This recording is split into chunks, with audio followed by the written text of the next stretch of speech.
بسم الله الرحمن الرحيم. وماذا بعد الحجاب؟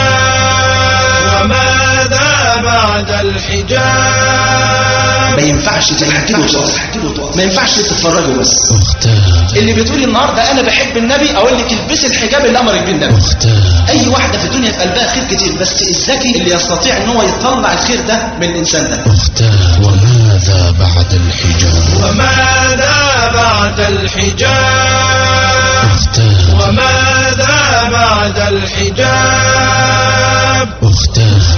وماذا بعد الحجاب؟ يبقى قلنا الاخت اللي لابسه حجاب بسيط ان شاء الله هتكمل، والاخت اللي لبست حجاب ربنا يثبتك ان شاء الله. لكن ماذا بعد الحجاب؟ وماذا بعد الحجاب؟ انا عايشه ليه؟ انا عايشه ليه لسه؟ انا عايشه ليه؟ عايشه لدين. انا مسلمه وشعاري هو الاسلام. انا عايشه لهذا. انت قدوه لمن حولك. وقل للمؤمنات يغضضن من أبصارهن ويحفظن فروجهن ولا يبدين زينتهن إلا ما ظهر منها. شوف لو ربنا حبك هيكرمك ازاي. شوف لما ربنا حب آسيا رضي الله عنها وارضاها، جعلها ترى بيتها في الجنة قبل أن تموت. ما أبهاك ما أزينك وما أحلاك، هذا حجابك دل عليك. الحجاب. عايزين اي اخت ملتزمه تطهر بيتها من الذنوب والمعاصي. ما ينفعش تكون اخت مسلمه بيتها مليان بقى من دش التلفاز للفيديو والمش عارف ايه والكلام ده كله، برضه ملتزم. فكيف لو احبك الله؟ لو النبي خبط على بالك، تحب النبي يشوف ايه في بيتك اعمل، واللي ما تحبش ان النبي يشوفه في بيتك ما تعملوش. يا أمة الله، بعض البنات لما تسالها انت ليه مش عايزه تلبسي حجاب، تقول والله اصل عندنا في الحته او في البيت واحده لابسه خمار او نقاب عملت كذا. يا أمة الله، عملت كذا دي ايه مش قادره تنسى. يا ستي دي انسان ملهاش معصيه. أختاه يا أختاه يا أختاه، هذا حجاب دليل صدق دعاء. وانت خارجه لبس الحجاب كامل، انت تمام كده قدام المرايه تطمني ان الحجاب ما شاء الله مظبوط، مفيش شعريه طالعه، مفيش مش عارف ايه، مفيش مكياج، مفيش نشا، مفيش عطر وانت خارجه. ما ينفعش. وانت ماشيه جنب الحيط، ما ينفعش صوتك يبقى عالي، ما ينفعش تبقى ماشيه في وسط الشارع. الاخت الملتزمه لازم يبقى لها ايه؟ صفات كده الناس تشوفها تقول ما شاء الله، هي دي الاخت الملتزمه. وليضربن بخمرهن على جيوبهن ولا يبدين زينتهن إلا لبعولتهن أو آبائهن. وماذا بعد الحجاب؟ ما ينفعش الاخت اللي كانت قبل ما تلتزم كان كلامها كله اجنبي، تيجي كلمه تقول اوكي ميرسي جود باي هاو ار يو نحمدوه. ما أبهاك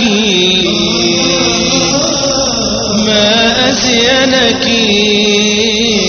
ليله راس السنه لقيت واحده بتتصل بيا السلام عليكم، قلت لها عليكم السلام وكده، قالت لي الشيخ ابو عمار، فقلت لها ايه، فقالت لي هابي نيو يير. هذا حجابك دل وقال هي مؤمنة تخشى الله وكساك وقارا. إلى كل فتاة انخدعت بالحضارة الغربية، بل إلى كل فتاة انخدعت بشعاراتهم الرنانة، نقدم لكم هذا الإصدار المتميز. وماذا بعد الحجاب؟ لفضيلة الشيخ محمود المصري أبو عمار. والآن مع فضيلة الشيخ. إن الحمد لله نحمده ونستعينه ونستغفره ونعوذ بالله تعالى من شرور أنفسنا ومن سيئات أعمالنا. من يهده الله فلا مضل له ومن يضلل فلا هادي له، وأشهد أن لا إله إلا الله وحده لا شريك له، كل شيء هالك إلا وجهه، له الحكم وإليه ترجعون. وأشهد أن محمدا عبده ورسوله وصفيه من خلقه وحبيبه، أدى الأمانة وبلغ الرسالة ونصح الأمة فكشف الله به الغمة، وجاهد في الله حق جهاده حتى أتاه اليقين، فصلوات ربي وسلامه عليه وعلى آله وصحبه ومن تبعهم بإحسان إلى يوم الدين. أما بعد، فإن أصدق الحديث كتاب الله تعالى، وأحسن الهدي هدي محمد صلى الله عليه وسلم، وشر الأمور محدثاتها، وكل محدثة بدعة وكل بدعة ضلالة وكل ضلالة في النار. أما بعد، فمرحبا بإخواني وأخواتي وأهلي وأحبابي، مرحبا بكم في هذه الليلة الميمونة المباركة، ومرحبا بكم في هذا المكان الطيب المبارك، وأسأل الله جل وعلا أن يجمعنا وإياكم في الدنيا على طاعته، وفي الآخرة مع الحبيب المصطفى صلى الله عليه وسلم، إنه ولي ذلك والقادر عليه. حقيقة درس النهاردة هو الجزء الثاني من درس أختاه وقفة مع النفس اللي هو بتاع الحجاب. حقيقة درس الليلة مهم جدا بالنسبة للأخوات وبالنسبة للإخوة. ما هو النبي صلى الله عليه وسلم ما صلى عليه صلى الله عليه وسلم قال: كلكم راع وكلكم مسؤول عن رعيته. ما هو أي أخ قاعد قدامي ربنا يحفظكم جميعا، يا إما لي أخت، يا إما لي زوجة، يا إما لي بنت، يا إما لي يعني المهم يعني إيه، لا يخلق فضل الله من المسؤولية يعني، فاهم إزاي؟ فإذا كلكم راع وكلكم مسؤول عن رعيته. يا أيها الذين آمنوا قوا أنفسكم وأهليكم نارا وقودها الناس والحجارة عليها ملائكة غلاظ شداد لا يعصون الله ما أمرهم ويفعلون ما يؤمرون. كتير من الأخوات بتعتقد إن هي لما تلبس الحجاب خلاص هي كده وصلت إيه لنهاية الطريق. لا، أول خطوة، إحنا قلنا الكلام ده في درس أختها وقفة مع النفس، أول خطوة الأخت بتحط رجليها عليها إنها تلبس حجاب. إيه المطلوب بعد كده؟ شوف بعد كده بقى زي ما بنقول للأخ، أول ما بتطلق لحيتك مش أنت اللي بتربي لحيتك، لحيتك هي اللي بتربيه. عايز تبص لواحدة لحيتك تقول لك إيه؟ عيب عليك. واحد بيشتمك هترد عليه، عيب ما يصحش. واحد نصب عليك هتعمل، لا ما يصحش، فاهم ازاي؟ فلحيتك هي اللي بتربيك. نفس الحكايه الحجاب هو اللي بيربي الاخت بفضل الله عز وجل. يبقى دي اول خطوه. ايه الخطوات اللي بعد كده؟ هو ده موضوع النهارده. الاخت اللي لبست حجاب الحمد لله نفذت واجب شرعي ربنا امرها به والنبي صلى الله عليه وسلم امرها به. في واجبات تانية بقى شرعيه كتيره، ايه هي؟ هو ده موضوع النهارده. طبعا درس النهارده قبل ما اي اخت تسمعه يعني اتمنى انها تكون سمعت الدرس اللي قبليه اللي هو اختاه وقفه مع النفس. ويعني عياذا بالله مش بنذكر الدرس، لكن يعني درس اختها وقفه مع النفس انا يعني بدعو كل اخت انها تحرص على سماع هذا الدرس بالذات، وتسمعه لاي واحده لسه مش ملتزمه، لانه يعني الحمد لله احنا عاملينه بشكل مبسط بحيث ان اي اخت يعني تسمعه على الاقل تاخد خطوه بفضل الله نحو الحجاب، عشان يعني تنحصر دائره التبرج اللي موجوده في مجتمعاتنا، ولا حول ولا قوه الا بالله. الحقيقه بنقول لكل اخت اي واحده في الدنيا فيها خير كتير. اوعى حد يظن ان في مسلمه ما فيش في قلبها خير. اي واحده في الدنيا في قلبها خير كتير، بس الذكي اللي يستطيع ان هو يطلع الخير ده من الانسان ده. فاكرين لما قلت لكم قصه الحسن البصري رحمه الله رحمه واسعه؟ طبعا الحسن البصري كان علماء زمانه كانوا يقولون لولا ان الوحي قد انقطع بعد موت النبي صلى الله عليه وسلم لظننا ان الحسن يوحى اليه من السماء. كان كلامه يعني سبحان الله كلامه عليه بهاء وجمال عجيب. في يوم من الايام ماشي فليه جار ما كانش بيصلي ولا ليه علاقه اصلا بالله سبحانه وتعالى، فالحسن البصري عايز يدعوه. هو عارف يقينا ان اي انسان فيه خير، بس انت تعرف تطلع الخير ده منين؟ زي ما بيقولوا ايه يعني الذكي يعلم من اين تؤكل الكتف، فاهم ازاي؟ فرح قال له يعني انا شايف على وشك ما شاء الله نور، هل تأذن ان انا امشي معاك شويه؟ قال له اتفضل. فمشي معاه. ولما يكون الداعيه صادق ربنا بيصل له اسباب تنجح دعوته، خد بالك. فهو ماشي لقى جنازه راحت معديه من قدامه. اول ما عدت الجنازه الحسن البصري ما يسيبهاش، راح لاقطها. قال له بس يا هذا، بيكلم الراجل اللي جنبه، يا هذا لو ان الله احيا هذا الميت الان فيا ترى ماذا سيصنع؟ ايه رايك يعمل ايه؟ قال له ماذا سيصنع؟ سيكون من احسن الناس صلاه وزكاه وصله للرحم وامرا بالمعروف ونهي عن المنكر. شوف الفطره بتقول ايه؟ الفطره بتقول له ان الانسان المسلم لازم يكون كده، فاهم ازاي؟ قال له خلاص انتهت المشكله، فليكن هو انت وقد احياك الله الان فاصنع ما قلت. ايه رايك؟ انت اللي شهدت على نفسك. طيب ولا لازم تموت وتنزل القبر وتقول رب ارجعون لعلي اعمل صالحا فيما تركت فيقال لك كلا؟ اديك اهو في المهله فرصه عمرك ان انت لسه عايش. فالحياه نعمه جليله، ولذلك النبي ما صلى عليه صلى الله عليه وسلم يقول خيركم من طال عمره وحسن عمله وشركم من طال عمره وساء عمله. كل لما ربنا سبحانه وتعالى يطول في عمرك عندك فرصة تتزود من العمل الصالح. طب لو كنت على معصية عندك فرصة انك تتوب يا أخي، سبحان الله. يبقى ايه؟ العمر لا يزيد المؤمن إلا خيرا بفضل الله عز وجل. حقيقة بلاد المسلمين في الفترة الماضية طوال 115 سنة اللي عدت عاشت الشباب فترة عصيبة جدا، فترة تبرج صارخ. كان يعني لو واحدة في السبعينات، احنا مش هنتكلم بقى من 100 سنة ولا بتاع، نتكلم مثلا 20 سنة ولا 40 سنة، فاهم ازاي؟ لو واحدة لابسة حجاب ماشية في الشارع كأنها جاية من كوكب تاني، صح لا؟ كانت يعني الست اللي هي بقى يعني بيقولوا ايه، فاهم ازاي، يعني اللي تعتبر متطرفه كانت تلاقي ايه لابسه ملايه لف، فاهم ازاي، والملايه لف وما ادراك ما الملايه لف. ودايما الملايه لف مرتبطه بمشاهد عجيبه في السينما بتاعتنا، فاهم ازاي، لازم تلبس ملايه وتجسم جسمها من فوق لتحت، ولازم تعدي قدام القهوه، ولازم واحد يعكسها، فاهم ازاي. يعني المشهد ده بيتحط في 60 فيلم، سبحان الله. فالشاهد من كل هذا، بعد ما مرت الفترة المظلمة دي ربنا قدر سبحانه وتعالى للأمة إن هي تفوق وترجع مرة تانية. بدأ يظهر الحجاب الحمد لله، وبدأت تظهر صورة عالية جدا من الأخوات المختمرات والمنتقبات، ربنا يحفظهم ويثبتهم يا رب. في المقابل بدأت صورة صارخة من التبرج، يعني بدأ دول يطلعوا بشكل ظاهر جدا، وبدأ التبرج إيه يعلو بشكل إيه ظاهر جدا. آخر حاجة وصلنا لها ليه؟ إن في نساء إيه نسيت تلبس، صح ولا كده؟ لا ده بقت روتر بعد كده يا شباب، بقى في اللي نسيت تلبس، وفي اللي مش طايقه تلبس، وفي اللي مش ناويه تلبس. يعني المساله بقت ايه؟ بقت روتر، ربنا يعافينا فيه. مناظر عجيبه جدا، لكن ان شاء الله نحن على يقين من ان هذا الدين هو دين الله عز وجل، وان الله ناصر دينه لا محاله. كل النساء اللي انت شايفهم متبرجات هيرجعوا ان شاء الله، وكلهم هيتحجبوا، وكلهم هيسجدوا لله سبحانه وتعالى، واي شاب على وجه الارض هيلتزم ان شاء الله. من اللي قال كده؟ مين ده؟ النبي، ما تصلى عليه صلى الله عليه وسلم، قال لا يبلغن هذا الامر، حديث عند أحمد بسند صحيح، لا يبلغن هذا الأمر ما بلغ الليل والنهار، ولن يترك الله بيت مطر ولا بيت وبر إلا أدخله الله هذا الدين بعز عزيز أو بذل ذليل. عزا يعز الله به الإسلام وأهله، وذلا يذل به الكفر وأهله. خد بالك، يبقى إذن كل الدنيا هتلتزم، الدنيا كلها ستدين لله، ودي بشرى، ودي ما حصلتش يا جماعة لا في عهد النبي عليه الصلاة والسلام، ولا في عهد الصحابة، ولا التابعين لحد يومنا هذا. لكن هتحصل في الفترة الجاية إن كل الكرة الأرضية ستدين لمالك الملك وملك الملوك. نرجع لموضوعنا. أعداء الإسلام بقى عارفين إن أسرع طريق لإفساد المجتمع المسلم إفساد المرأة. حبوا إن هم يخلوها ما تلبسش حجاب، ما عرفوش. طب لبست حجاب، بدأوا يحاربوا الحجاب باسم الحجاب، بدأوا يطلعوا حجاب موضة، فاهم ازاي؟ أنت لازم يبقى شكلك حلو وأنت لابسة حجاب. يعني أعمل إيه؟ يعني تلبسي حجاب بينه وبين الحجاب حجاب، وأنت لابسة حجاب وماشية كده، يقولوا يا سلام إيه ده؟ ملكان، ايه الجمال ده كله، فاهم ازاي؟ يعني تلبس حجاب مش عشان تداري فتنتها، لا عشان تزداد فتنه. خد بالك دي مؤامره والله. طبعا ودي الامانه، احنا لا نحقر او لا نحتقر امر اي اخت بدات ولو خطوه، عشان بس نبقى منصفين يا شباب، لا نحتقر اي خطوه. واحنا قلنا في درس الحجاب ان احنا نؤمن بمبدا التدرج. زي ما قلت لك، واحده لابسه ستريتش جايه بتقول لي ايه هو الحجاب؟ انا هعرفك الحجاب كذا وكذا وكذا، ومواصفات الحجاب وشروط الحجاب، ماشي. طب انا اعمل ايه دلوقتي؟ لا دي وضع تاني، وهناك فرق بين الحكم وبين الفتوى. خد بالك، الحكم في شرب الخمر يا شباب حلال ولا حرام؟ حد يختلف ان هو حرام؟ طبعا حرام. طيب واحد ماشي في صحراء هيموت من العطش ومن الجوع، خلاص اشرف على الموت، وبعدين بينه وبين اقرب بلد هيوصل لها لازم هيكون خلص، فلقى زجاجة خمر.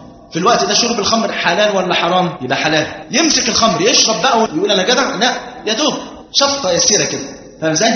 حاجه بسيطه كده يا دوب ايه، يعني توفر للانسان ان هو يقدر يعيش.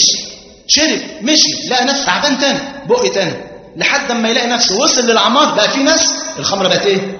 حرام. ده حكم ولا فتوى؟ دي فتوى. هات بالك في فرق بين الحكم وبين الفتوى. فاحنا بنقول الفتوى مش الحكم. الحجاب واجب على كل امراه، بنقول لكل اخت ربنا يحفظك، احنا بنبارك اي خطوه تعمليها. تعالي بيت ربنا يا شباب ويا اخوات. البنت اللي بتيجي المسجد هنا حتى لو لابسه بنطلون وشرب افضل ولا اللي بتروح صاله ديسكو؟ احنا عايزين نبقى منصفين، عايزين نعين الناس ديت ان هم يلتزموا، عايزين نعين كل اخت انها تلتزم، بدل ما نكون عونا للشيطان عليها ان هي اسهل من رحمه ربنا تقول خلاص انا مش عايزه لا حجاب ولا التزام ولا صلاه، تمشي ما تجيش تاني. لا، يبقى احنا كده ارتكبنا اسم عظيم. عايز كل اخت منتقبه ومختمره لما تشوف واحده لابسه حجاب بسيط تقول كذلك كنتم من قبل فمن الله عليكم فتبينوا ان الله كان بما تعملون خبيرا سبحانه وتعالى. هل انت اتولدت منتقبه او مختمره؟ طبعا لا، لكن ربنا من عليك، هو ده مقامك عند ربنا، هي دي قيمتك، هي دي غلاوتك عند ربنا سبحانه وتعالى. تمام؟ لكن مع اقتناع بقى يا شباب ويا اخوات، مع اقتناع الشديد بمبدا التدرج، الا اني بقى بقول لكل اخت لسه لابسه حجاب بسيط بقول لها لا، انا ما ارضاكيش كده بقى، انا عايز تكون همتك عاليه قوي، عايز يكون عندك همه مش عند حد ابدا. عايزك تقولي انا لما البس حجاب، لا ده انا هلبس حجاب بالمواصفات القياسيه التي اختارها النبي صلى الله عليه وسلم. والنبي قال كده، قال إيه؟ كما عند الطبراني في الكبير بسند صحيح أن النبي صلى الله عليه وسلم قال: إن الله يحب معالي الأمور ويكره سفسفة. الأخت لما تقول أنا هصلي إزاي؟ أي صلاة؟ لا، صلوا كما رأيتموني أصلي. تقول لجوزها عشان يعلمها، أو تقول لأخوها عشان يعلمها، أو تقول لأبوه، أي حد من محارمها تقول له علمني وديني أتعلم.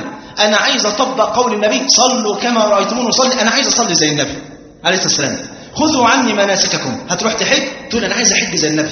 شو قد إيه؟ عايزة تلبس حجاب، أنا عايز ألبس حجاب زي زوجات النبي صلى الله عليه وسلم. يبقى في همة إيه؟ عالية. لو أي واحدة في الدنيا يا أخت بتقول والله بس أنا نفسي ربنا بس إيه ينجيني من النار، همتك أنت مش كده، لا، همتك أنت بقى لا، ده أنا عايز يا رب أكون في الفردوس الأعلى. خدت بالكم؟ يبقى إذن إيه؟ لابد يكون في همة عالية للأخت المسلمة، ما يبقاش إن هي تكتفي باللي هي فيه وبس، وقفت عند كده.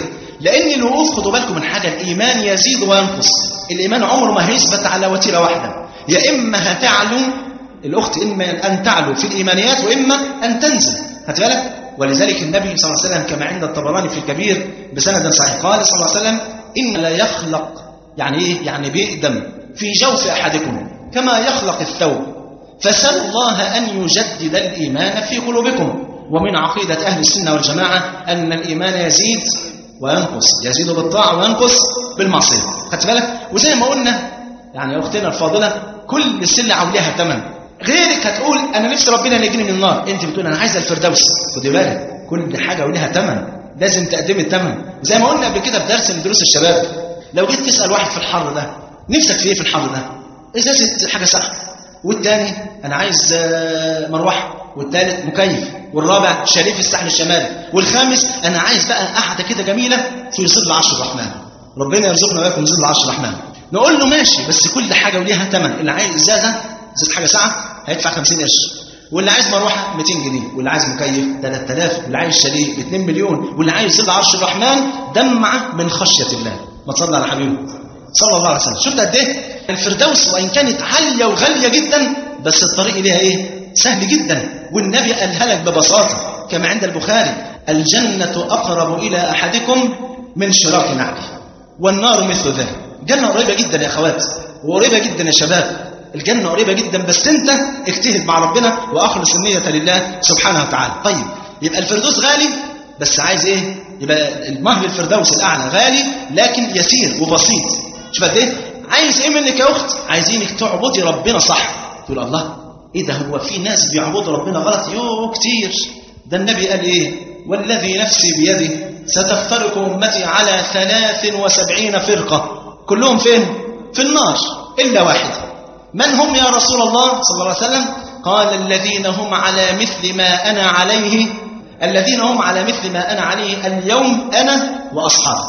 يا سلام، قفل بقى على كل المبتدعة كل الطرق، عشان ما يجيش واحد النهارده بقى إيه من أهل البدع ويقول لك بس نحن الإيه الطائفة المنصورة، إحنا اللي على السنة، إحنا اللي. أقول له لا، عندك شوف سفيان بن عيينة رحمه الله رحمة واسعة قال: رسول الله صلى الله عليه وسلم هو الميزان الأكبر، عليه تقيس أعمالك كلها. شوف أعمالك موفقة لعمل النبي، يبقى كده على السنة. ولذلك يوم القيامة ما من عمل إلا ويوضع له إيه؟ ميزانان. سؤالين: لما وكيف؟ عملت العمل ده ليه؟ لجلب نفع ولا لدفع ضر؟ أم عملت هذا العمل لمولاك جل وعلا؟ طيب عملت العمل إزاي؟ عملته على هدي النبي ولا ألفت من عندك؟ خدت بالك؟ في ناس بتألف. يعني ينفع النهارده واحدة تيجي تصلي تقول إيه؟ أنا هصلي إيه؟ بدل ما أصلي صلاة الخمس أصلي الظهر والعصر وكفاية. والحمد لله ما ينفعش، لأن اللي أمرك بالظهر والعصر أمرك أيضا بالمغرب والعشاء والصبح، صح ولا لا؟ طب لا، طب ده أنا هصلي ال5 صلوات بس إيه؟ كل صلاة وإحنا ما أقسم كده هصلي كل صلاة ركعة واحدة، برضه ما ينفعش. طب واحدة تانية تقول لا، طب أنا بقى هزود بقى وزيادة الخير خيرين، نصلي الظهر 8 ركعات، أنا عندي صحة وشباب والحمد لله، برضه لا يقبل. ليه؟ لأن عندنا نص: صلوا كما رأيتموني أصلي. وفي نص تاني: من أحدث في أمرنا هذا ما ليس منه فهو رد. هتسألك. وبعدين بنسأل سؤال بقى غالي جدا، ودي أهم نقطة في الدرس ده، وعايز كل أخت تنتبه للنقطة دي. لو جالك عريس وأنت مختمرة، وقبل ما يجي قال شرط في الأخت اللي أنا رايح لها إنها تبقى منتقبة، تعمل إيه؟ على طول هتشتري نقاب، صح ولا لا؟ العريس حد لاقي؟ ده عملة صعبة النهارده يا رجالة، أنتوا غاليين النهارده، بعد كده إحنا هنتخطب يا شباب. فاهم إزاي؟ فسبحان الله، هيجي الأخ مثلا انا مش بقول كده ان كل اخت هتعمل كده لحسن حد يتهمني يعني، انا بقول يعني ممكن يعني، فتقول ايه خلاص طالما هو عايز نقاب البس نقاب. طيب انسي بقى المثل ده خالص، وعايزك بقى تتخيلي معايا كده ان النبي صلى الله عليه وسلم هيخبط على بابك الليله دي. احنا قلنا المثل ده قبل كده كتير بس عايزين نطبقه على الاخت النهارده. هيخبط على بابك الليله دي، هيجي يعمل يعني يدي تمام كده على الحجاب، يشوف حجابك اللي هو امرك بيه صلى الله عليه وسلم هتبقى عامله فيه ايه، لابساه ازاي. طب بالله عليك لما تعرف ان النبي هيخبط على بابك الليله دي هتلبسي حجاب شكله ايه؟ هتلبسي بنطلون وقشر، ولا هتلبسي جيبه مفتوحه وقشر، ولا هتلبسي خمار وتلفيه على جسمك عشان يجسم جسمك، ولا هتلبسي نقاب وتحطي من تحتيه كحل ومكياجات ومش عارف ايه والكلام ده كله، ولا هتلبسي حجاب بجد؟ طبعا هلبس حجاب بجد، ده النبي صلى الله عليه وسلم. اقول لك طاعه النبي ميتا اعظم من طاعته حيا صلى الله عليه وسلم، صح ولا لا؟ لان انا ممكن تكوني عايشه في عهد النبي بيقول لك البسي الحجاب هتلبسيه، ربما تلبسي الحجاب ده حياء من النبي صلى الله عليه وسلم. لكن لما تلبسي الحجاب بعد موت النبي لأن النبي أمرك بكده، يبقى ده دليل على كمال محبة الله في قلبك، ودليل على محبة الله أو كمال محبة النبي في قلبك. طاعة النبي ميتا أعظم من طاعته حيا. إيه الدليل على كده؟ أقول لك بس بعد ما تصلي صلى الله عليه وسلم. حديث جميل أوي رواه أحمد بسند صحيح أن النبي صلى الله عليه وسلم قال: طوبى لمن رآني وآمن بي. طوبى ديت النبي فسرها في حديث ثاني أيضا رواه أحمد بسند صحيح. قيل: ما طوبى يا رسول الله؟ قال: شجرة في الجنة يسير الراكب المسرع تحت ظلها 100 عام لا يقطعها. هتقولك طيب يبقى طوبى لمن رآني وآمن بي، وطوبى ثم طوبى ثم طوبى، وفي رواية أيضا صحيحة: وطوبى 7 مرات لمن آمن بي ولم يرني. يا سلام، بالله عليك بشرى غالية ولا مش بشرى غالية؟ تستاهل ان انت بقى تضحي بزخارف الدنيا كلها. الواحد بيحزن والله يا اخوات، يعني ان هو يلاقي اخت لابسه حجاب ومقصره فيه وعامله فيه عمايل كده، يعني الواحد بيحزن. طب انت لابسه الحجاب ليه؟ لله ولا لغير الله؟ لابسه لله يبقى خليه على نهج رسول الله اللي امر بيه النبي يعمليه صلى الله عليه وسلم. وزي ما قلنا بنؤمن بالتدرج، بس ايه؟ بس اللي هنتدرج معاها ديت بنقول لها ما تقفيش عند كده، لازم تكملي، لازم ايه؟ تكملي. بنوافقك لفتره معينه تعملي كده، لكن لازم ايه؟ لازم تكملي. طيب نشوف الصحابيات كانوا بيضحوا بايه. ام عماره يا اخوات، ام عماره دفعت عن النبي في غزوه احد. مش قد ايه؟ هي وقفت امراه، وقفت مع النبي تدافع عن النبي صلى الله عليه وسلم لحد ما انضربت 12 ضربه بالسيف، منها ضربه طيرت جزء من لحم كتفها، وقعدت تتعالج من الجروح دي سنه كامله. كل ده ايه؟ دفاعا عن النبي. طب وانت ما تدافعيش عن سنه النبي صلى الله عليه وسلم؟ طب نرجع لموضوعنا، وماذا بعد الحجاب؟ عايزين من كل اخت باختصار شديد تكون صورة حية للإسلام، تبقى ماشية في الشارع الناس تقول هي دي المسلمة، هي ديت الملتزمة. زي ما قلنا مش عايزينها تلبس الحجاب علشان تزداد فتنة، لا، عايزينها تتستر، عايزينها ما تكونش سبب فتنة شباب المسلمين. بدل ما الشاب يمشي يفكر في شهوة أو غيره، اديله فرصة. أخوك في الله اديله فرصة انه يفكر ازاي ان هو ينجو بنفسه من النار، وازاي ان هو يقدم اي خدمة لخدمة ايه؟ دين الله عز وجل. اديله فرصة، ويبقى ربنا يجازيك عنه وعن الاسلام والمسلمين خير الجزاء. وارفعي شعار الصحابي الجليل عبد الله بن حذافة. قال ايه عبد الله بن حذافة؟ قال: كرهت ان اشمت اعداء الاسلام بالاسلام واهله. ده باختصار. عبد الله بن حذافة لما اسره ملك الروم حاول ان هو يثنيه عن دينه، عايز يتنصر باي طريقه، عرض عليه كل انواع الفتن. كان اخرها ايه؟ او كان من ضمنها ايه؟ انه ادخل عليه امراه ملكه جمال الروم عشان يفعل بها الفاحشه. ظلت ترتمي في احضانه يمنه ويسرى وهو يغض بصره ويقول: معاذ الله معاذ الله. فطرقت على الباب، نقلت الاخبار واقفين ورا الباب عايزين يروحوا ملك الروم، يقولوا له ده واحد من الصحابه اتفتن. هو بقى يديهم الفرصه دي؟ لا يمكن، مع انه شاب في ريعان الشباب وسايب زوجته بقاله 4 شهور. شوف قد ايه؟ مش النهارده الشباب يقول لك فتن شديده، وماشي عمال يبص استغفر الله العظيم. طب يا اخي امشي غض بصرك مش هتشوف فتن. فعبد الله بن حذافه عرضوا عليه كذا حاجه. ملك الروم قال له اديك نص ثروتي، رفض. قال له اديك نص ثروتي واجوزك بنتي، رفض. حاول ان هو يعني رمى 2 من المسلمين في قدر فيه زيت وانفصلت اللحوم عن العظام عشان هو يخاف، برضه رفض. شوف قد ايه؟ في النهايه عرضوا لفتنه النساء، برضه رفض. في الاخر خالص سابوا معاه في الزنزانه بعد ما جوعوه يا شباب 3 ايام. 3 ايام حطوا معاه لحم خنزير وخمر، من حقه ياكل ومن حقه يشرب، واخد بالك؟ والضروره تبيح له ذلك، لكنه رفض. بعد 3 ايام يا اخوات ويا شباب فتحوا عليه زنزانة لو زي ما هو ما كلش حاجة وقد انثنى عنقه وكاد أن يموت. إيه اللي خلاك ما تاكلش؟ قال لهم أما إن الضرورة قد أحلت لي في ذلك الوقت أن آكل لحم الخنزير وأن أشرب الخمر، لكني والله، هو ده الشعار بقى، لكني والله كرهت أن أشمت أعداء الإسلام بالإسلام وأهله. أنت لما تلبسي الحجاب غلط، أو مش عايزة تلبسي حجاب أصلا، أو تلبسي حجاب ولا تلتزمي بأخلاقيات الحجاب، أنت كده بتشمتي أعداء الإسلام بالإسلام وأهله. فاكرة اليهود لما حاولوا يكشفوا وجه أختك المسلمة اللي كانت عايشة في عهد النبي صلى الله عليه وسلم، يهود بني قينقاع، الأخت المسلمة اللي معروفة، فاهم؟ وإن كان اسمها مش معروف لكن حسبها أن الله يعرفها سبحانه وتعالى. هذه الأخت راحت تشتري ذهب من يهود بني قينقاع، جلست على جنب، أخت محترمة، جلست على جنب، لا بتكلم الرجال ولا أي حاجة خالص، قاعد على جنب حد ما راجل بيوزن لها الذهب.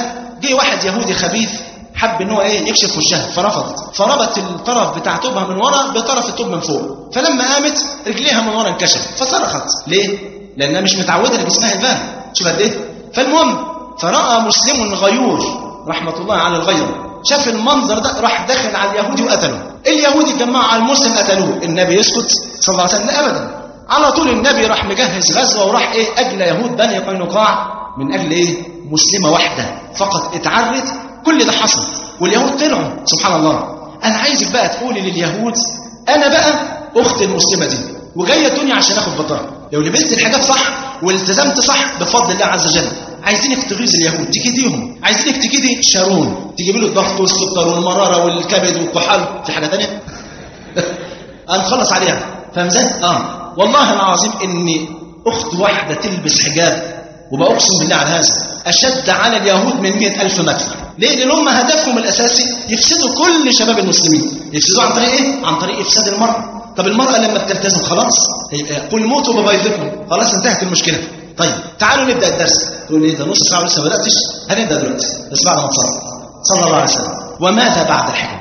يبقى قلنا الأخت اللي لابسة حجاب بسيط إن شاء الله هتكمل، والأخت اللي لبست الحجاب ربنا يثبتك إن شاء الله، ربنا يثبتك إن شاء الله على هذا الحجاب. لكن ماذا بعد الحجاب؟ واحدة تقول له ده كلام بعد الحجاب إيه؟ الجواز طبعا، صح؟ لا احنا بنتكلم جد. ماذا بعد الحجاب؟ هل الحجاب هو آخر خطوة ولا أول خطوة؟ قلنا أول خطوة. طب إيه اللي مطلوب بعد كده؟ مطلوب حاجات كتير قوي. عايزينك أولا تكون عندك همة عالية، تكوني صاحبة هم وقضية. أنا عايشة ليه؟ أنا عايشة ليه الإسلام؟ أنا عايشة ليه؟ عايشة لدين. أنا مسلمة وشعاري هو الإسلام. أنا عايشة لهذا الدين. وخدي بالك من حاجة مهمة جدا، أنت قدوة لمن حولك. أي أخت التزمت يا شباب بتكون قدوة لمن حولها. لازم تلاقي حد بيتأسى بها، ودي حقيقة والله. ممكن تلاقي واحدة مختمرة ساكنة في شارع، الشارع ده ما فيهوش واحدة محجبة غيرها، أخت منتقبة ساكنة في مكان ما فيش واحدة منتقبة غيرها. هي ممكن ما تاخدش بالها إن في بنات كتير صغيرين عمالين يبصوا لها وبيقولوا ياه لو الأخت دي بقى ما شاء الله ملتزمة بالحجاب ده التزام صح، والله لا نعمل زيها. ممكن تكون سبب هداية الشارع كله، وممكن تكون سبب فتنة الشارع كله. خدت بالكم؟ يبقى أنت قدوة. زي ما ادينا مثال قبل كده، لو افترضنا إن واحد زي حالاتي أو زي حال أي أخ ملتحي موجود ربنا يحفظه يا رب، ماشي فلقى ناس واقفين قدام طابور السينما بيقطعوا تذاكر، نزل من العربية وراح واقف في الطابور. واخد بالك؟ الناس هتعمل إيه؟ يا عم الحاج أنت جاي غلط ولا إيه؟ فاهم ازاي؟ فطبعا هيقعدوا يكلموه ايه في يا جماعه؟ انت واقف هنا ليه؟ زي ما انتوا واقفين. طب احنا ناس ضايعين وتعبانين ومش عارف ايه والكلام ده كله، انت راجل يعني قدوه، يعني ما ينفعش تقف هنا. خدت بالك هم قالوا ايه؟ انت راجل ايه؟ قدوه. وده حصل بالفعل، انت راجل قدوه. ليه؟ لان انت رمز، انت رمز، شكلك بيفكر الناس بالدين. يعلم رب سبحانه وتعالى. يمكن قلت لكم كتير، الواحد مثلا لما يروح اي مكان حكومي يعني يخلص شويه اوراق كده، اول ما تخش الناس تشوفك. لو انت قاعد في الاستراحه كده مستني مثلا الاوراق تخلص، تلاقي 100 واحد يتلم حواليك. الله يبارك فيك، سؤال صغير بس في مش عارف ايه، سؤال في الطلاق، سؤال في مش عارف ايه. ليه؟ ايه اللي فكرهم بيه بالدين؟ شكلك. يبقى شكلك لوحده من غير ما تخطب ولا تدي درس ولا تالف كتاب ولا تطلع شكلك دعوه. اي اخت ملتزمه لو واحده عايزه تسال في الدين بتعمل ايه؟ تروح له. هل في واحد يروح ابزخان يقول له لو سمحت عندك عيش مفقع؟ ينفع؟ ما ينفعش صح ولا ليه؟ ده راجل بتاع صيدليات بتاع علاج. وما ينفعش واحد يروح لبقال يقول له عايز ميكروكلون. كل واحد له حاجه، فاسالوا اهل الذكر ان كنتم ايه؟ لا تعلمون. يبقى انت رمز يا اخت، خد بالك. ممكن تكوني سبب هدايه اخوات كتير جدا وبنات كتير، وممكن تكوني سبب فتنه بنات كتير. بعض البنات لما تسالها انت ليه مش عايزه تلبسي حجاب؟ تقول والله اصل عندنا في الحته او في البيت واحدة لابسة خمار أو نقاب عملت كذا دي هي مش قادرة تنساها. طب يا ستي دي إنسانة وما هيش معصومة، وأي إنسان في الدنيا معرض للخطأ، صح ولا لا؟ يعني كل بني آدم خطاء وخير الخطائين التوابون، فدي إنسانة بشر، ولكن لك أن تتأسي بالحبيب المصطفى صلى الله عليه وسلم وبزوجاته رضي الله عنهن جميعا. طيب عايزين بس باختصار إيه المطلوب مني؟ واحدة تسأل إيه المطلوب؟ أعمل إيه؟ خطوات هنعملها. عايزين نشوف حاجتين، حالك مع ربنا يبقى إزاي، وحالك مع الناس اللي حواليك يبقى إزاي، وهو ده موضوع النهاردة. أول حاجة بعد ما تصلى الحبيب صلى الله عليه وسلم، أول حاجة إن أنت تعملي الموضوع ده، يعني تلبسي الحجاب وتلتزمي خالصة لله. أنا بعمل العمل ده ليه؟ لله. أنا ما بتحجبش عشان أتجوز، ما بتحجبش عشان يقولوا ما شاء الله من بيت طيب، ما بتحجبش علشان بقى شكلي أحلى في الحجاب، لا، أنا بتحجب عشان ربنا يرضى عني، دي أهم حاجة. يبقى إخلاص يكون في موضوعه، لأن في إخلاص ما بيبقاش في موضوعه، ما بيبقاش صح. إزاي؟ أديك مثال بسيط. فاكر لما حكيت لك قصة واحد راجل، كان الراجل ده كان قتال قتلة، فاهم ازاي؟ وكان الناس بتأجره، مثلا نقول له ايه، انا عايزك تقتل لي فلان بكام؟ 500 جنيه. طيب خد 500 جنيه روح اقتله. فلان الفلاني، لا الفلان ده راجل يعني حاجة كبيرة، لا ده 1000 جنيه. فلان ده مثلا ب 300 جنيه. فالست دي جوزها اتقتل، فلما جوزها اتقتل قالوا لها عايزة تاخد القرار جوزك؟ قالت لهم طبعا. قالوا لها فلان الفلان ده يعني ما شاء الله ايديه كلها بركه، يعني فيها الشفاء، فروحي له بس يخلص لك الموضوع. فراحت له، وحضرتك وسيادتك، وطبعا انت اخ فاضل يعني ومن خيرة الناس، ولا نزكيك على الله، ما شاء الله ايديك بتوصل للقبر على طول يعني فاهم ازاي؟ فيعني نتمنى كده ان شاء الله نلتمس بركات ايدين حضرتك كده تقتلي اللي قتل جوزي. قال لها طيب يعني قاتلوا لك ب 200 جنيه. قالت له حرام عليك، ده انا غلبانه وجوزي مات وما فيش وبربي يتامى ومش عارف ايه. قال لها لا حول ولا قوه الا بالله، يعني خلاص هي الدنيا اتقطع فيها الخير، هقتلوا لك لله شفت الاخلاص؟ بس فين؟ في غير موضعه، واخد بالك؟ زي برضه في كتاب اخبار الحمقى والمغفلين، الإمام بيذكر في هذا الكتاب إن ناس كانوا راكبين سفينة، فالسفينة هتغرق، فواحد منهم قال بس لا ينجيكم اليوم إلا أنت، يعني إيه، كل واحد فيكم إيه ينزل عمل لله سبحانه وتعالى ويعمله خالصا لله. واحد قال يا رب لو نجيتني يا رب أنا أتبرع مثلا ب500 دينار، والثاني أنا أتبرع بالمزرعة بتاعتي، والثالث مش عارف إيه. جه عند آخر واحد قال أنا لا أملك شيئا، لكن يا رب لو نجيتني إن شاء الله زوجتي طالق لا جزاك الله خير مسلم. فواحد ممكن يخلص إخلاص في غير موضعه، ربنا يحفظنا يحفظنا. طيب تاني حاجة بعد الإخلاص، عايزين الأخت تحافظ على الصلوات الخمس. أنت بتكلم أخت مختمرة أو منتقبة وبتقول لها تحافظ على الصلوات الخمس؟ أيوة طبعا، لأن في أخوات ملتزمات بالحجاب ولحد الآن مقصرين في الصلاة. تصدقوا الكلام ده؟ والله بيحصل. طبعا مش كل الأخوات، إنما في بعض الأخوات بيفرطوا في وقت، على الأقل في وقت الصلاة. تسمع أذان الظهر ما تقومش تصلي غير بعد العصر. ليه؟ مشغولة بالطبيخ؟ لا، الصلاة أهم. يبقى المحافظة على الصلوات الخمس. يقول صلى الله عليه وسلم كما عند الترمذي بإسناد الحسن: من صلى لله 40 يوما في جماعة. تقول لي طب أنا أجيب الجماعة منين؟ أقول لك وأنت في البيت، لو معاكي أختك صلي بيها، معاكي بناتك الكبار صلي بيهم، معاكي أمك صلي بيها، مفيش مشكلة. طيب معليش حد خالص، صلي وليكي أجر جماعة، مفيش مشكلة خالص. المهم أن أنت تصلي، لأن أفضل صلاة للمرأة فين؟ في جوف بيتها. يبقى من صلى لله 40 يوما في جماعة يدرك التكبيرة الأولى كتبت له كم براءة شباب؟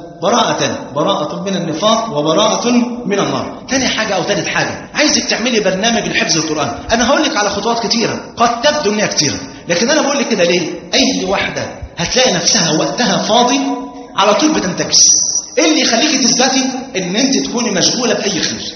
يبقى هتعملي ايه؟ برنامج لحفظ القرآن. تروحي تشوفي اخت فاضلة، اخت مش اخ، هتبالك لا يخلون احدكم بامرأة ولو كان يحفظ القرآن. ده كلام مين؟ عمر بن عبد العزيز رضي الله عنه وارضاه. تشوفي اخت فاضلة، وفي اخوات كتير ما شاء الله معاهم سند، حتى ما شاء الله اخوات عندهم دراية عالية جدا وحافظين القرآن ما شاء الله بالقراءات السبع، وما شاء الله ربنا يحفظهم. شوفي اخت من دولت وتعلمي القرآن على ايديها واختمي القرآن. لو اتعلمتي علمي، ساعديها برضه، اقعدي علمي. خيركم من تعلم القرآن وعلمه. وأفضل حاجة في الدين إن الإنسان نفعه يتعدى إلى غيره، مش أعمل حاجة ويبقى أفضل ليا. زي ما قلت لك في يا شباب بروا آباءكم، محمد بن المنكدر بيقول لك أخويا بات ليلة يصلي قيام الليل ويبكي، أنا بقى بت في الليلة ديت أغمز أطراف أمي، بدعك لها صوابع إيديها ورجليها عشان كان عندها السكر والدم ما بيوصلش لإيه؟ لأطرافها. قال فوالله ما أرضى ليلته بليلتي. ليه؟ لأن أخوه نفعه كان لمين؟ لنفسه، أما هو كان نفعه لأمه. هذه الناس اللي فاهمة الدين صح. يبقى خيركم من تعلم القرآن وعلمه. لازم يكون لك هدف، ما ينفعش تعيش على هامش الحياة. أخت مسلمة ملتزمة مختمرة منتقبة لابد أن يكون لها هدف، لها دور في المجتمع. تحفظ بنات الشارع اللي عندك، بنات البيت اللي انت ساكنه فيه، حفظيهم القرآن. ايه المشكلة؟ كوني دعوة، كوني قدوة له. شوف ايه؟ طيب تحافظي على أذكار الصباح والمساء. ليه؟ لأنها وقاية ليك، تحافظ على نفسك. ثاني حاجة، الذكر علامة على حب الإنسان لربه. الإنسان لا يذكر إلا من يحب. وذكر ربنا كم نوع يا شباب؟ 5 أنواع. ذكر الله عند ورود الأمر، يجي لك الأمر يا أخت من ربنا، يجي لك الأمر من الرسول صلى الله عليه وسلم، سمعنا وأطعنا، ما فيش تأخير. ثاني نوع، ذكر الله عند ورود النهي، لما يجي نهي ربنا قال ما تعمليش كذا يبقى ما عملش، النبي قال ما تعمليش كذا يبقى ما عملش. يبقى أنت لما تنتهي عما نهى الله عنه ورسوله يبقى أنت إيه؟ ذاكرة لله. ثالث حاجة، ذكر الله في الأحوال والمناسبات، ذكر الله عند رؤية الهلال، عند دخول البيت، عند الخروج من البيت، عند دخول المسجد إلى آخره. يبقى أنت ذاكرة لله. ذكر الله المقيد بالعدد، ده رابع نوع، اللي هو إيه؟ بعد مثلا فريضة بتسبحي 33، تحمدي 33، تكبري 33 إلى آخره، يبقى ده ذكر لله. وآخر أنواع الذكر اللي هو ذكر الله المطلق، الذين يذكرون الله قياما وقعودا وعلى جنوبهم ويتفكرون في خلق السماوات والأرض ربنا ما خلقت هذا باطلا سبحانك فقنا عذاب النار. يبقى ذكر الله إيه؟ المطلق. عايزينك تعمل حاجة تانية، تحافظي كل ليلة ولو على ركعتين قيام ليل، ولو على ركعتين إيه؟ قيام ليل. ليه؟ هتفوز بحاجات كتير قوي. سيدنا جبريل قال للنبي صلى الله عليه وسلم، قال له واعلم يا محمد أن شرف المؤمن إيه؟ قيامه بالليل، وعزه استغناؤه عن الناس. يا سلام. حاجة التانية، إن في الوقت ده بينزل الحق جل وعلا نزولا يليق بجلاله وكماله. حديث رواه مسلم، النبي قال كده، ينزل ربنا إلى السماء الدنيا في كل ليلة فينادي على الناس، هل من داع يدعوني فأجيبه؟ هل من سائل يسألني فأعطيه؟ هل من مستغفر يستغفرني فأغفر له؟ قومي واطلبي اللي انت عايزاه، اطلبي اللي انت عايزاه. الأخت اللي نفسها تتجوز، قومي وصلي وقولي يا رب ارزقني بزوج طيب، ارزقني بزوج صالح. فده اطلبي. قومي ربنا يكرمك، قولي يا رب أبويا مش عايز نلبس النقاب، أمي مش موافقة، فاهم ازاي؟ يا رب حنن قلبهم عليا واشرح صدرهم ان انا البس النقاب. شوف الخير اللي ممكن يتحصل، لان ده السؤال اليومي اللي بيتكرر. والدي رافض ان انا البس النقاب او البس حتى الخمار، والدتي رافضه، واحنا بندي الوصيه دي للاباء والامهات، بنقول لهم احمدوا الله عز وجل ان ربنا يسلكم الهدايه لبناتكم من غير ما تعملوا اي مجهود. ده في غيركم والله العظيم الواحده من دول او الواحد من دول بيتمنى انه يضحي بماله كله وربنا يهدي بنته. انتوا ربنا يسلكم الهدايه لبناتكم، تحمدوا ربنا، ما تبقوش عقبه في وجه البنات عشان يلتزموا، خليهم يلتزموا وربنا يحفظنا يحفظكم يا رب. طيب حاجه تانية، ان انت لما بتصلي قيام الليل ده نافله، كل لما تكتري كل لما يزداد حب ربنا ليك. ايه الدليل على كده؟ حديث في البخاري ان الله عز وجل قال في اخر الحديث وما يزال عبدي يتقرب الي بالنوافل حتى احبه، فاذا احببته كنت سمعه الذي يسمع به وبصره الذي يبصر به الى اخر حديث. لو ربنا حبك يا اخت هيكرمك ايما اكرام. شوفي لما ربنا حب سيدنا ابراهيم، لما ألقي في النار ربنا عمل ايه؟ قال قلنا يا نار كوني بردا وسلاما على ابراهيم. لما سيدنا موسى عليه السلام وهو طفل صغير ذهب به الى قصر فرعون في التابوت الصغير ده، لما راه فرعون واراد قتله، امراه فرعون ماذا صنعت؟ قالت قرة عين لي ولك لا تقتلوه. يا سلام. كل ده بايه؟ بستار رقيق شفاف جعله الله عز وجل على موسى عليه السلام. ايه الستار يا شباب؟ والقيت عليك محبة مني ولتصنع على عيني. يا سلام. شوف لو ربنا حبك هيكرمك ازاي. شوف لما ربنا حب آسيا رضي الله عنها وارضاها، جعلها ترى بيتها في الجنة قبل أن تموت.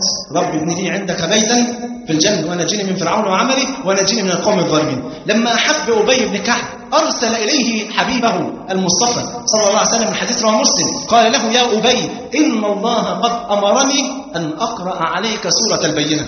يا سلام. وأبي طبعا حاسس بالمنقبة العظيمة دي، قال الله سماني لك، ربنا قال لك أبي بن كعب ولا أي حد وانت اخترتني؟ قال لا الله سماك لي. يا سلام. وعند أحمد بسند صحيح قال له أبي قال يا رسول الله وقد ذكرت هناك أنا يا فقير، أنا العبد البسيط ذكرت بين السماوات السبع. قال له وقد ذكرت هناك. فبكى أبي بن كعب من الفرح. فقال الصحابة وهل فرحت بذلك يا أبي؟ قال أجل، وما الذي يمنعني أن أفرح؟ وقد قال جل وعلا قل بفضل الله وبرحمته فبذلك فليفرحوا هو خير مما يجمعون. يا سلام، شوف لو ربنا حبك هيكرمك. طيب بعد حفظ القرآن ومع حفظ القرآن اطلب العلم، لازم تطلب العلم. التحقي في أي معهد تتعلمي، مش قادرة هاتي سيديهات بس ما فيهاش صور وقعدي اسمعي المحاضرات وشوفيه، شوف العلم ده وتعلمي العلم. جوزك او اخوك او ابوك مش قادر يسيبك تروح المسجد، على الاقل لازم يوصل لك العلم ده في البيت. شوف بنت سعيد بن المسيب رحمه الله ورحمه ابيها رحمه واسعه، لما تزوجها كثير بن ابي وداع، القصه عند حافظ ابن كثير في البدايه والنهايه. سبحان الله لما اتجوزها يعني هو كان تلميذ ابوها، فجاي الصبحيه بعد ليله الدخله جاي بقى رايح عشان يطلب العلم. فقالت الى اين انت ذاهب يا كثير؟ قال الى مجلس ابيك سعيد كي يتعلم العلم. قالت لا بل اجلس أنا أعلمك علم سعيد بن المسيب. يا سلام، فالواحد يربي بنته تربية عالية على التقوى وعلى الخشوع وعلى الحياء وعلى العلم، تطلع البنت ما شاء الله تبقى بركة على جوزها، بركة على أولادها. مش تعلمه تقول له خد بالك أنا الشيخة بتاعتك يعني، لا يعني إيه، تعلمه لله مفيش مشكلة. لا مانع شرعا ولا عرفا إن الزوجة تكرم زوجها بالعلم أو بالمال. زوجة عبد الله بن مسعود كانت تعطيه زكاة مالها، كانت غنية ليها زينب رضي الله عنها وارضاها، كانت تعطي زكاة مالها لعبد الله بن مسعود، والحديث رواه البخاري. فده وتشوفي أمنا عائشة قدوتك بقى، أمهات المؤمنين. أمنا عائشة كانت أعلم نساء المسلمين في عهدها، حتى قال زهري لو جمع علم النساء وعلم عائشة لمال بهن علم عائشة، هي أعلم واحدة رضي الله عنها وارضاها. ولذلك النبي عليه الصلاة والسلام قال كما عند مسلم ومن سلك طريقا يلتمس فيه علما سهل الله له به طريقا إلى الجنة. وقال صلى الله عليه وسلم كما عند البيهقي بسند صحيح طلب العلم فريضة على كل مسلم زاد بعضهم ومسلمة. الزيادة دي ضعيفة لكن معناها صحيح، لأن صلوا كما رأيتموني أصلي للذكر والأنثى، يبقى طلب العلم فريضة على كل مسلم أيضا للذكر والأنثى. طب اتعلمت بقى العلم، احنا لسه بنقول خطوات بعد الحجاب. ما ينفعش تتحجبي وتقفي، ما ينفعش تتفرجي وبس، ما ينفعش برضه أي أخ قاعد يكتفي إن هو يبقى مستمع طول عمره. تستمع عشان تشوف كلمتين حتى ولو كانوا بساط يخرجوا ويوصلوا قلبك، تاخدهم وتروح تدعو، تأمن على عبادتك، تأمن على طاعتك لله، تلاقي نفسك يوم القيامة جاي لك 2 3 4 60 في ميزان حسناتك. انت كسر ولا لا؟ هم بيصلوا ويصوموا ويصلوا قيام الليل ويتصدقوا ويفعلوا كل هذا وانت نايم في بيتك وكل ده في ميزانك. خد بالك، ده التأمين الحلال، الدعوة إلى الله. بعد لبسك الحجاب تشترك في شركة التأمين، مش أي شركة، تأمين على الحجاب، تدعي غيرك إلى الحجاب. أي واحدة مش محجبة تقول لها تكلميها برضه باللين زي ما تعلمنا، باللين وبالرحمة وبالأسلوب الحلو والهدية، ومش لازم تستجيب في ساعتها. يعني مش معقولة تيجي واحدة متبرجة تكلميها عن الحجاب في ساعتها تقوم قايمة ما شاء الله مدية تمام يا فندم ولابسة الخمار والنقاب وإيه وستة ساعتها، مش هينفع صح لها. يعني واحدة إن عليك إلا البلاغ، ده الكلام ده مين؟ للنبي صلى الله عليه وسلم. يعني ما عليك إلا أن تبلغ، أما النتيجة والثمرة فعلى الله سبحانه وتعالى. إنك لا تهدي من أحببت ولكن الله يهدي إيه؟ يهدي من يشاء. يبقى تدعي غيرك للحجاب. حبيبك صلى الله عليه وسلم كما في صحيح عليه ولأن يهدي الله بك رجلا واحدا خير لك من حمر النعم. يبقى تطلب العلم، تدعو إلى الله سبحانه وتعالى عسى الله أن ينفع بك. اتعلمت العلم تقدري توصلي رسالة قصيرة تكتبيها، تصنفي كتاب صغير توصليه لأخواتك، يعني ربنا ينفع بيه، خير اعمليه. أذكر من كم يوم أخ بيحكي لي إنه كان قاعد مع أخ فاضل، أخ شغال جزار، فأخ ما شاء الله خفيف الظل يعني، ومناسبة تصنيف الرسائل يعني، فبيقول له ده في رسائل جميلة ما شاء الله نازلة لفلان وفلان ومش عارف ايه والكلام ده كله. قال له أنا كمان هعمل كتب إن شاء الله. إيه المشكلة؟ أنا جزار بس هعمل كتب، وكتب إيه بقى؟ ما شاء الله قافل حلال. قال له زي إيه يعني؟ قال له والله أنا كنت في عندي في دماغي كده فكرة كتاب اسمه كشف الكلبة عند شرب الشرب. واخد بالك؟ قال له ده حتى في كتاب كمان أحلى من الأولاني. قال له إيه؟ قال له الوجيز في تربية المعيز. قال له يا دوب هو كده، ما أنت راجل جزار. فالمقصود من كل هذا أن الأخت هتطلب العلم، تدعو إلى الله، اوعي تتأخري عن أي دعوة حتى ولو يسيرة. يعني كلمة بسيطة تقوليها لأي واحدة أنت لا تدري كم ينفع الله عز وجل بهذه الكلمة. والله يا شباب والله يا أخوات، كلمات بسيطة جدا جدا تخرج من قلب إنسان مخلص وتصل إلى قلب إنسان والله العظيم بيكون سبب في خير كبير جدا. أذكر من بعض الشباب كان يقول لي إيه؟ يقول لي مرة اتكلمت مع واحد فقلت له كلمة بسيطة جدا، بيقول له إيه؟ هو الراجل ده كان شغال في شغلانه فيعني راس ماله كله كان جاي من الحرام. فقال له يا اخي ان شاء الله ربنا يحفظنا ويحفظك ويرزقنا وإياك الحلال. كلمه عاديه. هو قال له حاجه؟ لا قال له حديث ولا ايه ولا قصه ومشي. بعد سنتين الراجل ده قابله قال له فاكر لما قلت لي ربنا يرزقني وإياك الحلال؟ كلمه وقعت في قلبي يا اخي، جت في وقت قلبي كان مستعد انه يستقبلها. خلاص سبت كل الحرام ده وبدات بدايه جديده للحلال، والان عندي من المال قد المال الحرام اللي سبته 10 مرات. كلمه بسيطه قولها بس ما تقولش دعوه. شوف ايه؟ ادي للاخت كده مثال بسيط جدا في النشاط في الدعوه الى الله. كان في واحده في عهد النبي عليه الصلاه والسلام اسمها ام شريك. ام شريك ديت يعني وقع الاسلام في قلبها فاسلمت وامنت بالله جل وعلا، وبدات تتسلل كده بعيد عن اعين المشركين عشان تدعو الناس الى الله عز وجل، تدعو النساء يعني. المهم استجاب لها عدد كبير من نساء مكه. مين اللي اكتشف الامر ده يا شباب؟ اللي اكتشف الامر ده المشركون. هيسيبوها؟ لا مش هيسيبوها. قالوا لها يعني لولا قومك، لولا ان القبيله بتاعتك غاليه عندنا كنا قتلناك، لكن عموما هنسفرك ونوديك عندهم وما تجيش مكه تاني. فهم شايلينها مركبينها على الناقه وطالعين في الصحراء، منعوا عنها الطعام والشراب 3 أيام. فجأة حست بشيء كده صوت ميه جنب ودنها، فلقت شيء زي الدلو كده، فأخذته وشربت وبعدين نامت تاني. جالها تاني شربت مرة واثنين وثلاثة وجسمها اتغرق ميه. فالمشركين كانوا قاعدين بعيد عنها، أول ما حبوا يمشوا بصوا لقوا التوب بتاعها مليان ميه وما شاء الله وصحتها كويسة وشربت ومبسوطة. في إيه؟ قالت لهم أبدا قد سقاني الله عز وجل. قالوا لا اكيد انت فكيت الرباط بتاعك ونزلت شربت من عندنا. قالت لهم شوف. فراحوا لقوا الميه بتاعتهم زي ما هي، فعلموا ان ذلك رزق من عند الله عز وجل فاسلموا جميعا لساعته. خدت بالك؟ خطوات ثانيه اللي مطلوبه من الاخت نقولها في عجاله سريعه.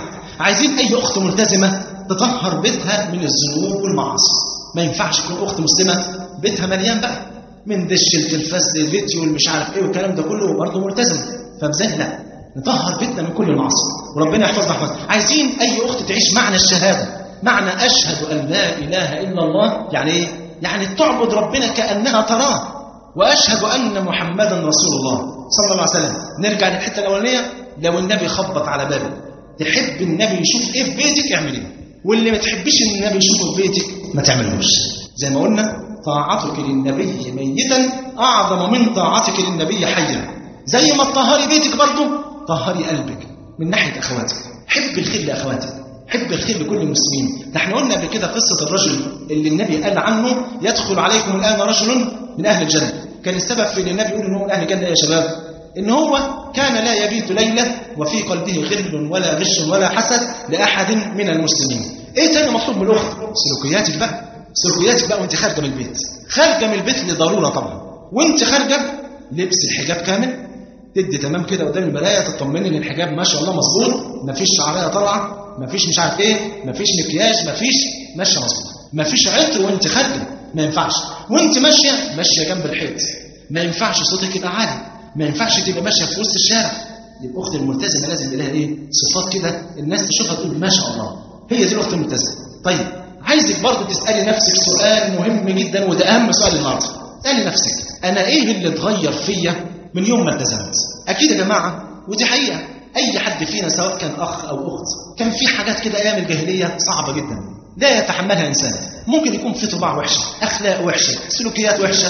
دخلت الالتزام خلاص اخلع طوب الجاهليه على الباب. هي دخلت في الالتزام تخلع طوب الجاهليه على الباب. ما ينفعش في الالتزام اقول انا طبعي كده، اصل انا طول عمري عصبي، اصل انا متعود على الكذب من زمان. لا، كل اللي انت متعود عليه، كل اللي انت متعود عليه ايام الجاهليه يترمي بره، واحنا نبدا صفحه جديده مع الله سبحانه وتعالى. شوف قد ايه عمر بن الخطاب، لو كان سيدنا عمر بن الخطاب قال بس زي ما كنت ايام الجاهليه زي ما كنت ايام الاسلام، انا طبعي كده، كان ينفع يكون فاروق الامه؟ كان ينفع يكون فاروق الامه يا شباب؟ كانش ينفع. انما عمر بن الخطاب عمل ايه؟ اول ما اسلم خلاص اخلع طوب الجاهليه ارميه بره. عمر بن الخطاب اللي كان جبار في الجاهليه يجلس بجوار بعير مريض فيبكي ويقول والله ما أدري ما بك وإني لأخشى أن يسألني الله عنك يوم القيامة. والله لو عثرت عنزة في العراق لخشيت أن يسألني الله عنها لما لم تصلح لها الطريق يا عمر. الخنساء رضي الله عنه وارضاه في الجاهلية أخوها صخر راجل كافر مات، قعدت تبكي عليه وتقول شعر في حقه سنة. وبعد ما أسلمت حاجة تانية، جت في معركة القادسية قدمت ولادها الأربعة لله واستشهدوا جميعا. وقالت إيه؟ الحمد لله الذي شرفني بقتلهم وإني لا أحتسبهم عند الله في يوم لا ينفع فيه مال ولا بنون إلا من أتى الله بقلب سليم. دي حاجة، الإسلام حاجة تانية، قبل الالتزام حاجة وبعد الالتزام حاجة تانية.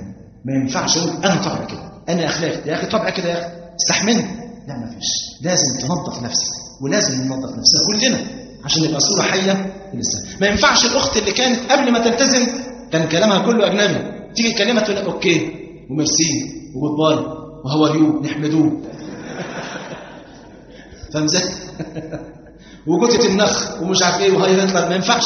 لا بعد ما التزمت ما شاء الله بارك الله فيك جزاك الله خير ربنا يحفظك، صح ولا لا؟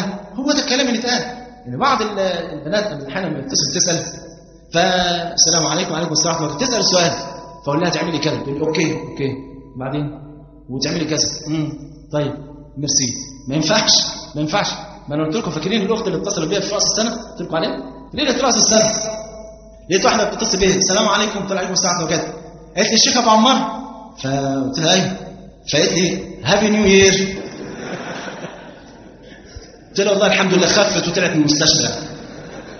قالت لي مين؟ قلت لها ام الخير.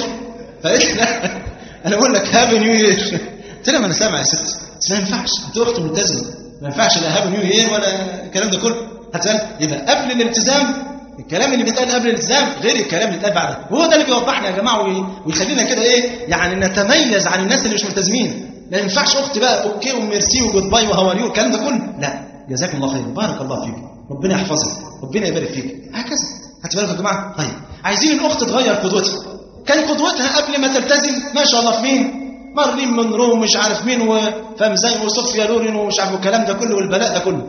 اول ما تلتزم فين قدوتك يا اخت؟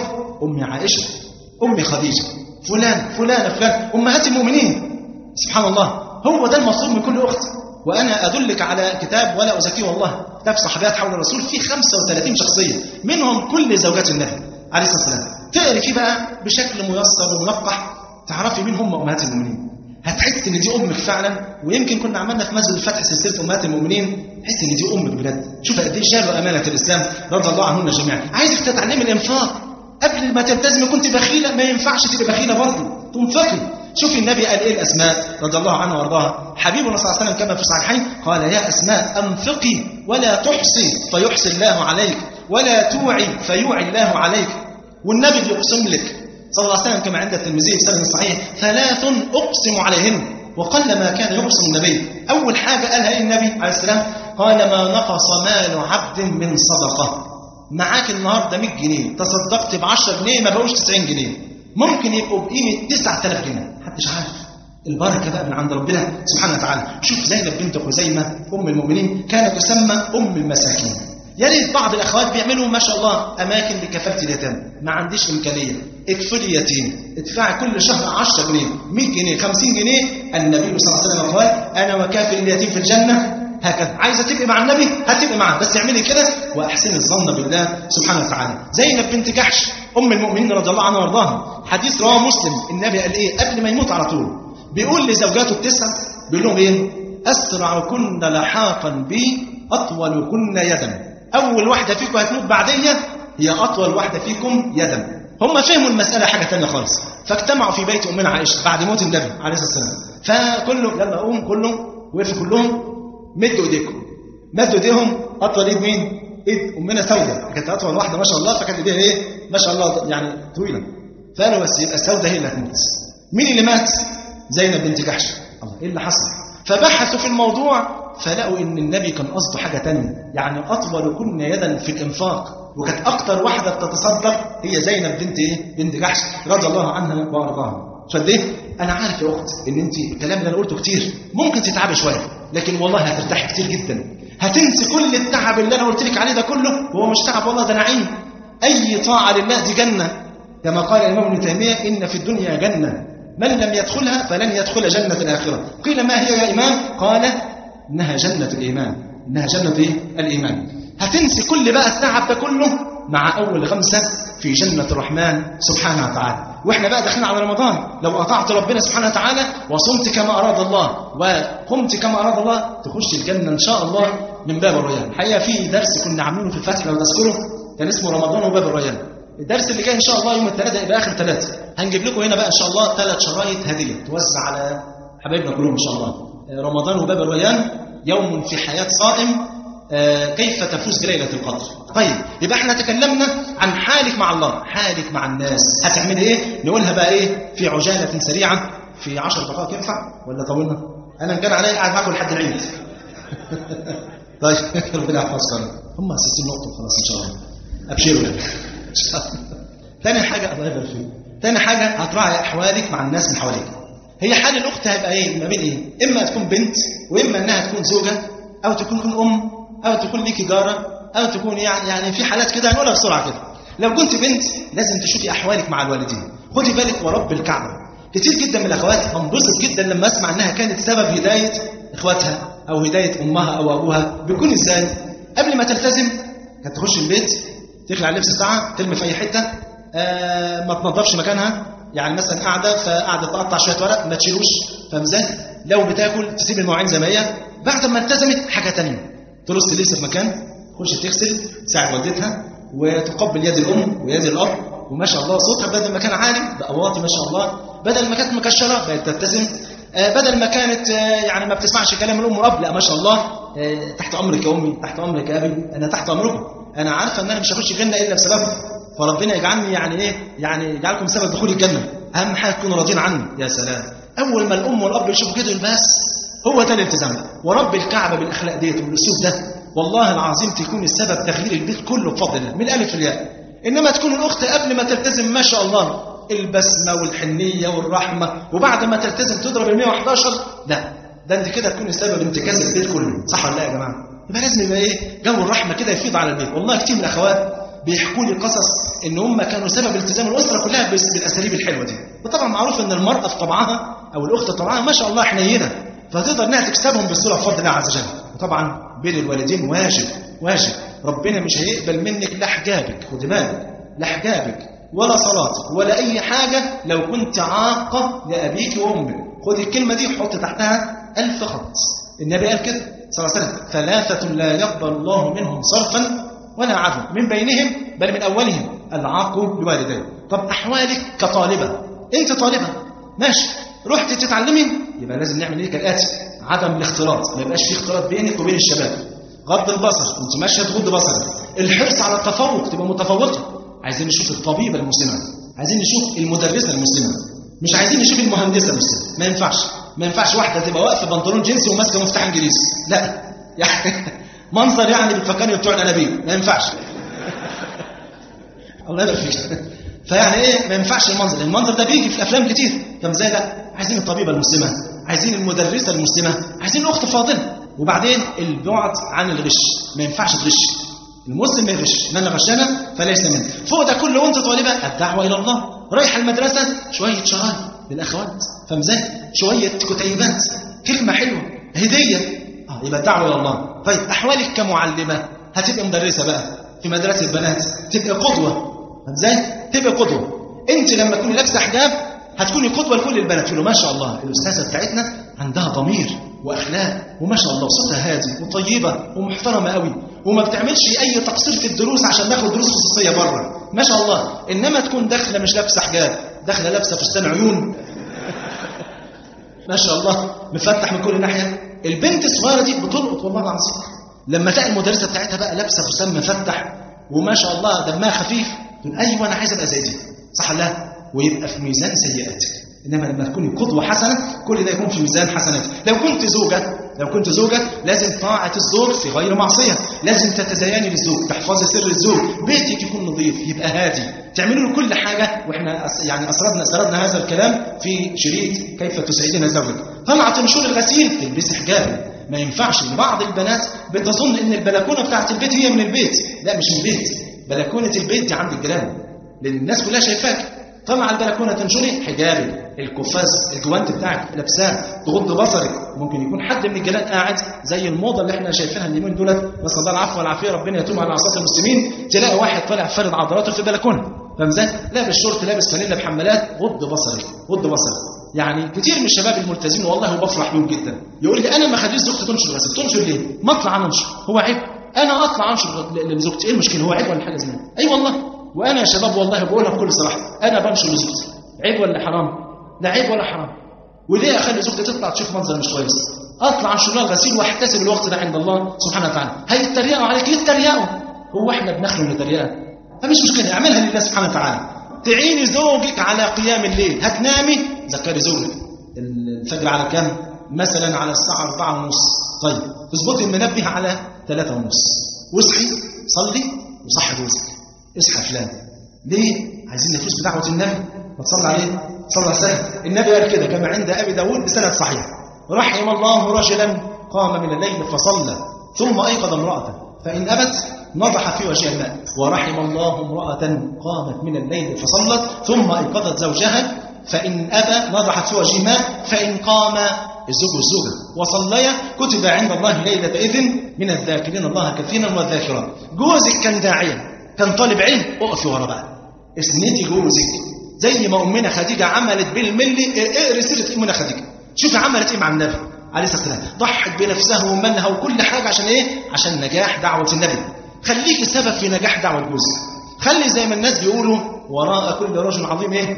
امرأة. هتفهم؟ خليكي وراه وساعديه، وفري له وقت، قولي له عايزة أعمل لك إيه؟ أساعدك في كتاب معين، أقرأ لك حاجة أختصرها لك، أطلع لك أفضل لك شريط، أعمل أي حاجة، ساعدي جوزك عشان الدعوة دي تبقى في ميزان حسناتك، ربنا يحفظنا ويحفظك. لو كنت ولادك بقى تربيهم على حب الله، على حب رسول الله صلى الله عليه وسلم. المسألة مش مسألة أكل وشرب، ما كل الناس بتاكل وكل الناس بتشرب. علميهم حق الله، حق رسول الله، حق الوالدين، حق الجار، علميهم احترام الكبير. خلي عندك أمل إن ابنك ده يطلع خليفة المسلمين، خلي عندك أمل إن ابنك ده يطلع أعلم أهل الأرض ويبقى في ميزان حسناتك.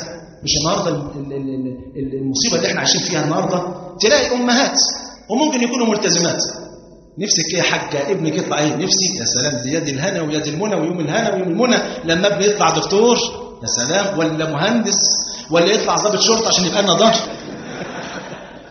فاهم ازاي؟ طيب الولد عياذا بالله أصيب بالعمى، نفسك يطلع ايه يا حاجة؟ يطلع شيخ. فاهم ازاي؟ ما احنا اللي واعيين، احنا اخر حاجة. فاهم ازاي؟ سبحان الله. طب ما تخليه شيخ وهو مفتح، خليه شيخ وهو مفتح، ولا لازم يصاب بهذا عشان يبقى شيخ؟ لا، خليها لله، انذري ولدك لله. لو متي وولادك دول متربين على طاعة ربنا هينفعوك والله.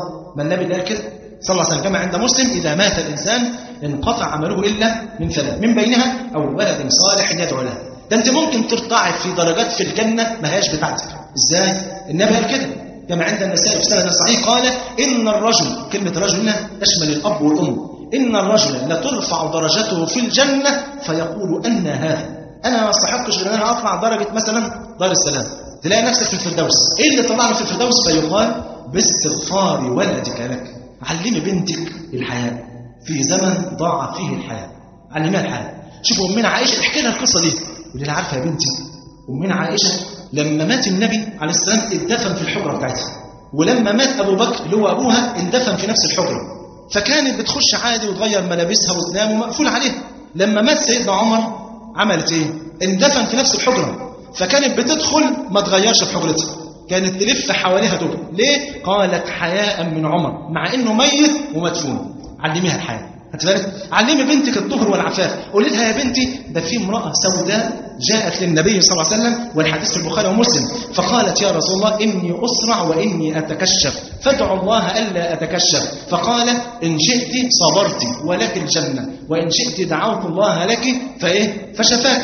فقالت: بل أصبر، خلاص أخش الجنة بقى، ولكني أتكشف، فادعوا الله لي يا رسول الله. فدعا لها النبي ألا تتكشف، فما تكشفت بعدها أبدا. شوف ليه؟ علمين، قول لنا: شوفي ما شاء الله، شوفي يا بنتي بقى العفاف، مش النهارده الواحده رايحه للخياطه تفتح لها من قدام 50 سم من ورا 100 سم وفاهم ازاي؟ لا، علميها العفاف، علمي اولادك الصدق والامانه، علميهم الوفاء، حصلي اولادك من الكذب والغيبه والنميمه، لازم تكوني قدوه لاولادك في افعالك، علميهم ان هم لازم يكونوا كلهم وقف لله، زي ما قالت امراه عمران: رب إني نظرت لك ما في بطني محررا فتقبل مني إنك أنت السميع العليم.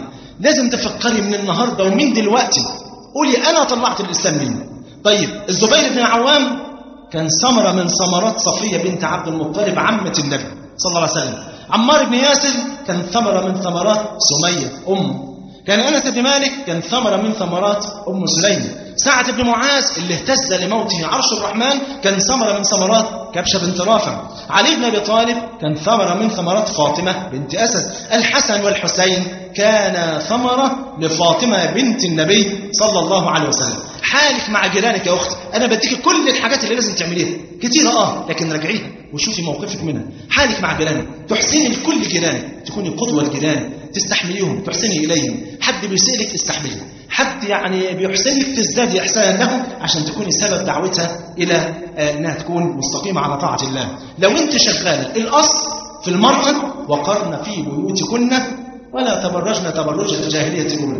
خرجت لضرورة قصوى، ماشي للضرورة تشتغلي، يبقى الشغل لازم تكون رايحة في مواصلات ما فيهاش اختلاط، قاعدة في مكان مش وسط رجالة، بتغض بصرك، بتعملي عمل مشروع، بتشتغلي شغلك بحياة، بتعملي حاجة نافعة للمجتمع في الوقت دوت ما فيش أي مشكلة، وتكوني في نفس الوقت داعية إلى الله في هذا المكان اللي أنت رايحة فيه بفضل الله عز وجل. لازم تكون دعوة للكون ده كله بأخلاقك ومعاملاتك وسلوكياتك. لازم تكثري من الدعاء إن ربنا يثبتك في زمن الغربة اللي احنا عايشينه عشان تشوف الأجر اللي النبي أخبر عنه صلى الله عليه وسلم. قال صلى الله عليه وسلم كما عند الترمذي بسند صحيح: يأتي على الناس زمان الصابر فيهم على دينه كالقابض على الجمر. وعند الطبراني بسند صحيح: إن من ورائكم زمان صبر للمتمسك فيه أجر 50 شهيدا منكم.